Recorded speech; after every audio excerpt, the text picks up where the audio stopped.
melaksanakan pelatihan aktuaria. Ini aktuaria bukan? Pelatihan aktuaria.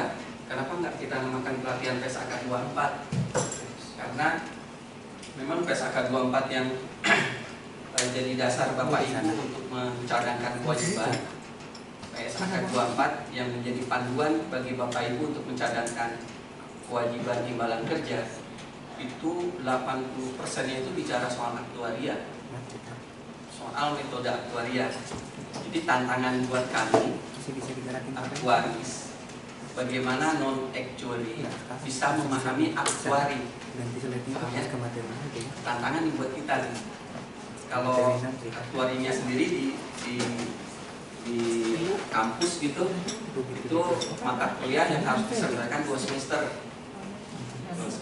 Oh, di sini ada yang pernah ikut kursus aktuaria? Kalau ada, bantuin saya. Belum ada ya? Belum ada. Atau sebelumnya pernah ikut pelatihan aktuaria? Jadi kami akan mencoba membuat semacam workshop bersama Bapak Ibu nanti mendevelop model perhitungan yang di situ kita harapkan Bapak Ibu akan memahami konsep PSAK 24. Jadi kalau kita bicara konsep, Bapak Ibu nanti di rugi laba ada biaya jasa kini, ada biaya bunga. Kita terangin meeting 1-2 jam, sebulan lagi udah pasti lupa kan. Apalagi sama kita ketemu setahun sekali ya. Ada yang mandiri ketemu setahun sekali. Nah itu yang terus Bapak Ibu, semakin kita memahami PSAK 24, itu sebetulnya semakin kita memahami bagaimana kita harus membuat kebijakan terkait imbalan kerja. Jadi imbalan kerja PSAK 24 itu bukan bicara soal bagaimana mengungkapkan, bagaimana mengukur. Kalau kita semakin dalami, oh iya ya, cara kita menjanjikan karyawan, menjanjikan imbalan kerja ke karyawan, tapi kita juga nggak mau direpotkan setiap tahun dengan fluktuasi kewajiban. Begini cara menjanjikannya gitu. Nah itu nanti kita akan mencoba Bapak Ibu memahami konsep itu. Baik. Pertanyaan pertama, ada yang tahu aktuaria? Nah, dulu saya sempat kaget, Bapak Ibu ada yang tahu aktuaria? Oh iya itu akuarium ya. Bocor sekali aktuaria. Ada yang pernah dengar? Ya Bapak Ibu. Pak Sandi ngomong. Pak siapa? Pak Sandi ngomong. Oh, Pak Sandi ya. Oh iya Pak Sandi. Jadi salah satu paslon itu mengatakan BPJS saat ini sangat-sangat memerlukan ahli aktuaria untuk menghitung kewajiban mereka gitu. Kenapa perlu aktuaria? Katanya karena aktuaria jago matematik. Katanya begitu. Boleh dong Bapak Ibu, ada yang pernah tahu aktuaria itu apa? Nanti saya kasih bocoran. Baik, jadi Bapak Ibu, kalau kita bicara PSAK 24, hanya ada tiga di situ konsep besarnya lah gitu. Kita pasti akan bicara tentang imbalan kerja, sudah pasti. Yang kedua, kita pasti akan bicara aspek akuntansi. Ini dua ini Bapak Ibu di sini sedikit banyak tahu, atau bahkan mungkin sudah menguasai hal ihwal imbalan kerja, hal ihwal akuntansi. Dari akuntansi boleh acung tangan. Finance.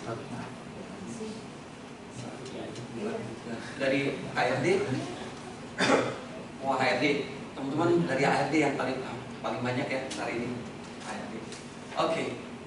Jadi nanti akan banyak pertanyaan seputar kebijakan. Baik. Bukan, Bapak Ibu, mohon maaf, saya lupa memperkenalkan ini. Nanti memperkenalkan habis ini. Nanti habis ini ada tim kita, saya perkenalkan semuanya. Baik, nah aspek ketiga itu aspek aktuaria. Nah, saya kasih merah karena ini yang banyak diketahui. Bahkan auditor pun mereka mengakui di antara PSAK yang cukup kompleks, cukup rumit penerapannya ya PSAK 24 ini. Kenapa? Karena ada faktor atau aspek aktuaria ini. Gitu.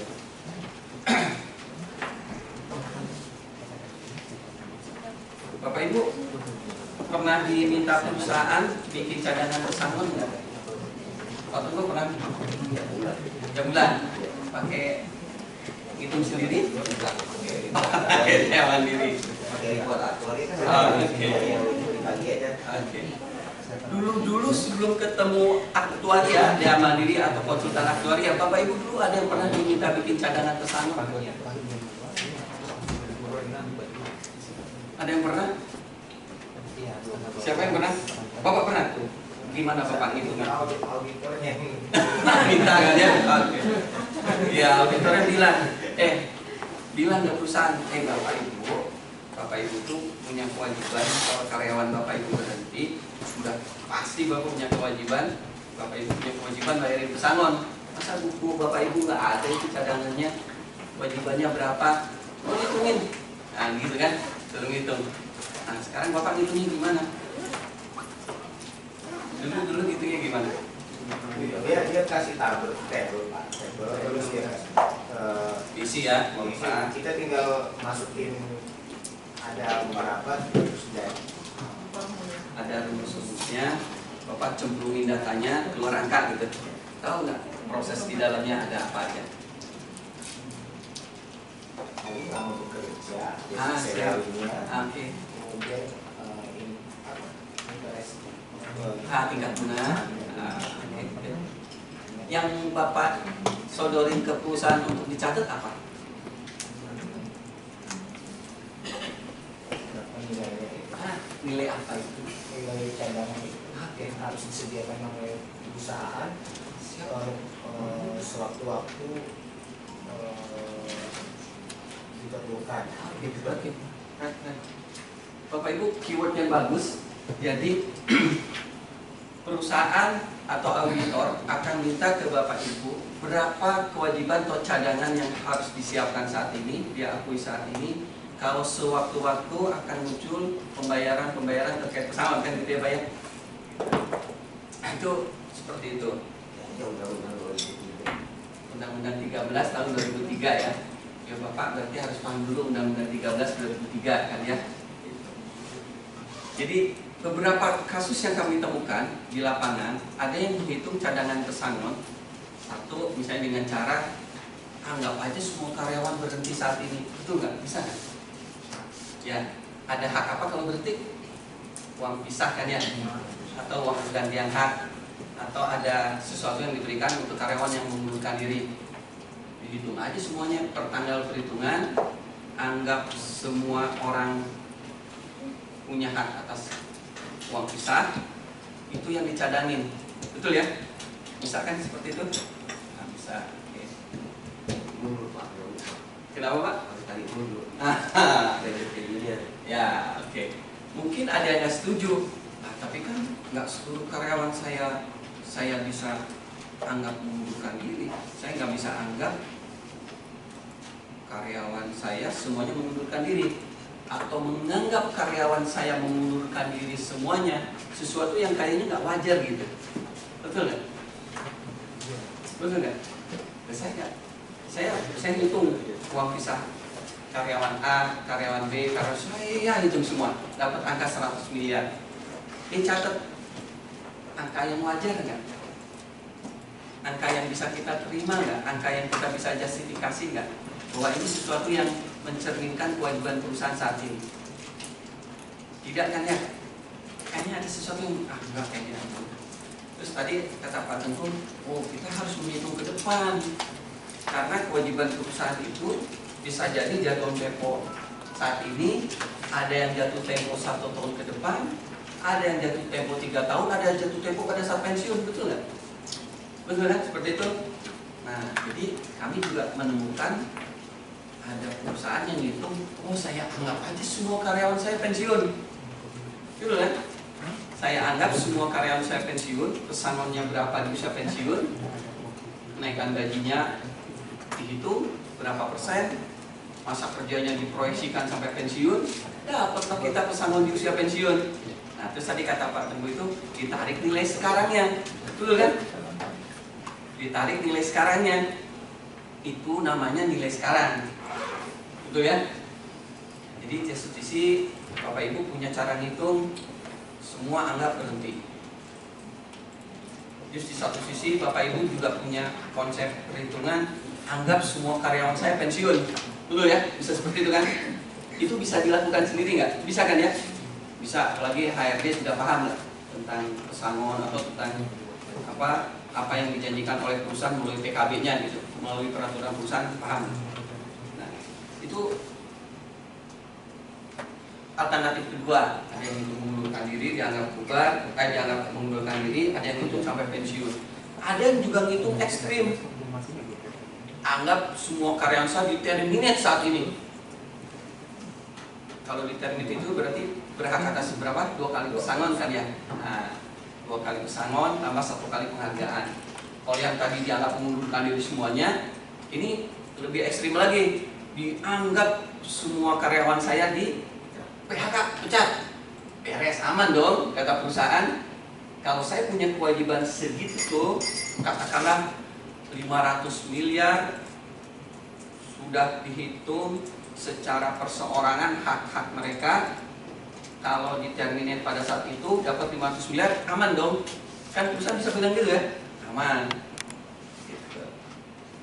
Tapi kita terus bertanya, apa iya di-terminate semua? Betul nggak? Apa iya saya harus mencadangkan, harus mengakui kewajiban dengan cara semua karyawan saya di-terminate saat ini? Pasti ada pertanyaan gitu dari perusahaan. Betul nggak? Jadi kita dihadapkan dengan satu konsep. Di satu sisi kita merasa kalau saya anggap karyawan saya mengundurkan diri semuanya juga kayaknya sesuatu yang nggak pas gitu. Kalau saya anggap karyawan pensiun semuanya juga kita anggap terlalu overestimate, dianggap overestimate, terlalu optimistik gitu, over optimistik, menganggap mem-PHK semua karyawan saya per saat ini juga overvalued gitu, dan sesuatu yang nggak make sense. Terus bagaimana cara ngitung yang benar gitu? Paham ya? Nah, jadi kita akan kenalkan sebuah konsep nanti namanya peluang, konsep peluang, mengukur resiko, memperkirakan kejadian, itu aktuari masuk di situ. Itu kebesaran, itu kekecilan, karena kalian belum Bapak Ibu belum memperhitungkan faktor ini gitu. Contoh, saya ambil contoh. Bapak Ibu memperkirakan semua karyawan Bapak Ibu pensiun. Terlalu berlebihan ya? Iya kan? Karena Bapak Ibu tahu pasti akan ada yang mengundurkan diri, dan mungkin juga akan ada yang meninggal, mungkin juga akan ada cacat, mungkin juga akan ada yang di PHK. Berarti kita harus membuat peluang, membuat alokasi berapa persen kira-kira yang akan survive sampai pensiun, berapa persen yang kira-kira akan mengundurkan diri. Betul kan? Kebayang ya? Nah, disitulah baru masuk konsep aktuaria Bapak Ibu. Sekarang gini, kalau perusahaan punya skema janji, kalau Anda kerja sama saya setahun lagi dari sekarang, saya mau kasih kamu 10 juta. Bapak Ibu bisa cadangin ya? Bisa ya? Mau dengan diskonto maupun undiskonto. 10 juta hitung aja setiap karyawan dapat. Oke. Sekarang dimundurin. Perusahaan mau kasih Bapak Ibu 10 juta tapi 2 tahun lagi. Bapak Ibu masih bisa itu nggak? Bisa lah ya. Karena kemungkinan dapatnya masih tinggi kan? 2 tahun lagi. Sekarang saya mundurin 10 jutanya di tahun ketiga, 10 jutanya di tahun keempat, 10 jutanya di tahun kelima, 10 jutanya nanti pada saat pensiun. Mulai kesulitan nggak kita ngitungnya? Betul kan ya? Nah, 10 juta itu